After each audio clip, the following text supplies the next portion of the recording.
I am delighted to have the opportunity to update you on Project Pyxtrial, a project from the London Centre. We have just had the introduction of introductions, but let me also add our view.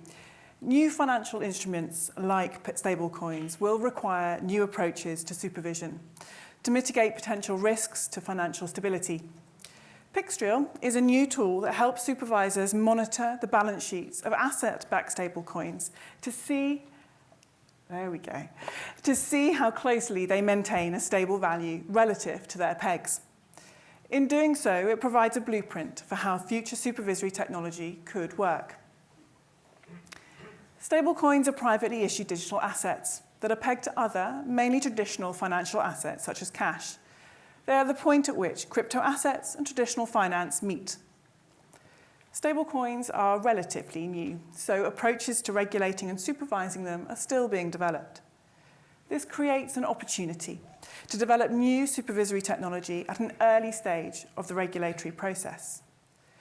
Stablecoin balance sheet data is mostly reported monthly, but modern technology allows data transmission that is much more frequent. Information about stablecoin liabilities is available on public blockchains that could be monitored in near real time.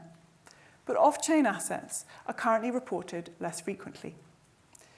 Infrequent reporting can lead to late identification of risk, and the use of manual submissions is another factor, decreasing supervisory efficiency. Pyxtrial provides a tool that will enable supervisors to automatically monitor balance sheets of stablecoin issuers. It will provide supervisors with more frequent and automated reports from stablecoin providers, reducing reporting gaps and enhancing the efficiency and responsiveness of supervision. Pyxtrial was developed using a design thinking process. We sought the input of supervisors, as they will obviously be the end users of this tool, and the core project team involves specialists from the BIS Innovation Hub and the Bank of England. Additionally, we engaged with many other subtech specialists from multiple institutions, and I'm delighted to see so many of you in the audience today. So what did we build? Here is a schema focused on data flows and technology. Other than Azure, we developed the project using open source technology. Code is written in Python, and we used a PostgreSQL database. The dashboard is also written in Python to facilitate moving software across entities and to allow for customization. On this slide, you can see the technical details outlining implementation of the business logic that we saw on slide 1. Data flows from left to right, being collected via APIs and then transformed and stored in a database to be used by supervisors. Detailed reporting guidelines for stablecoin issuers are being developed in parallel with Pyxtrial's development. We have been designing Pyxtrial from first principles, as stablecoin regulations are still evolving. This means that we did not necessarily have a clear view of what a data model would eventually look like or be required. But it is clear that data models used to supervise stablecoins need to be flexible, as the business models, underlying assets, and nature of liabilities tend to change. We've been making informed decisions about what this model should therefore look like. To do this, we use publicly available guidance, discussions with our supervisory community, and existing supervisory data templates to frame the data model. And the data model reflects several aspects of the stablecoin business architecture. At its most basic level, Pyxtrial looks at assets and liabilities, their characteristics and their relationships. In addition, we prepared the data model for other potential stablecoin issuer risks that supervisors might want to capture. For example, issuance and redemption mechanisms. In addition to the blockchain data captured in the model, most of this information is off-chain, and some can be quite static, for example, stablecoin issuer information. We believe that this data model and the storage schema connected to it could be a valuable starting point for the supervisory community when they're considering how to monitor similar digital assets, if and when they come within the regulatory perimeter. Once the data model was established and was developed, building the databases and APIs that you can see on this slide was the next step.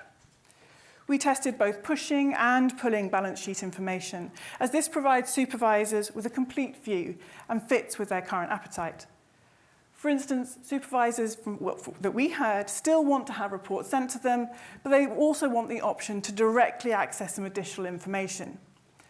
Pyxtrial crucially tests both approaches, and it tests how both push and pull can be combined.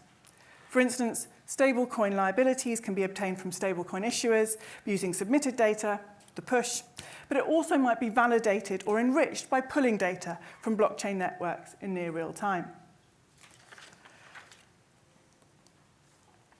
Once the data is collected, it can be displayed for supervisors to explore. On this slide, you can see what the Pyxtrial dashboard looks like now. It's still in development. It enables users to scrutinize the quality of collected data and then quickly gather supervisory insights about stablecoins. Interactive charts show, among other things, information about detailed asset compositions, holdings of individual issuers, details about issued tokens, and blockchain networks. They allow filtering by individual stablecoin, blockchain, or token. This dashboard provides supervisors with detailed information about stablecoins that was collected from the issuers or public blockchains.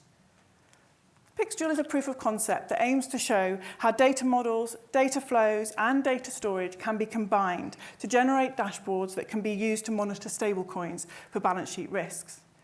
With Pyxtrial, we're exploring the role new technologies can play in the supervision and risk management of new financial instruments. But also, Pyxtrial shows what a future approach to supervisory technology could look like.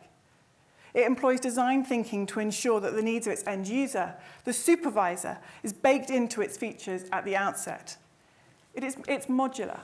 Its components, including the data model that I've talked to you about, the API, the data storage solutions, and that crucial supervisory-facing dashboard, can be configured according to the specific jurisdictional or institutional needs.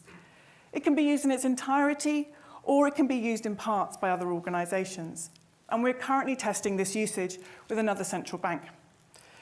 Pyxtrial's architecture could also provide a blueprint for how to monitor and supervise other digital assets. And finally, Pyxtrial provides a way for a regulatory future where supervisors provide data requirements and data transport layers, for example, using API specifications, to regulated firms to receive clear, automated reports in return. We're coming to the end stages of Project Pyxtrial in London, and please do get in touch with me or my colleagues in the London Centre if you are interested in finding out more and helping us to continue to shape out the future development of Pyxtrial. Thank you very much.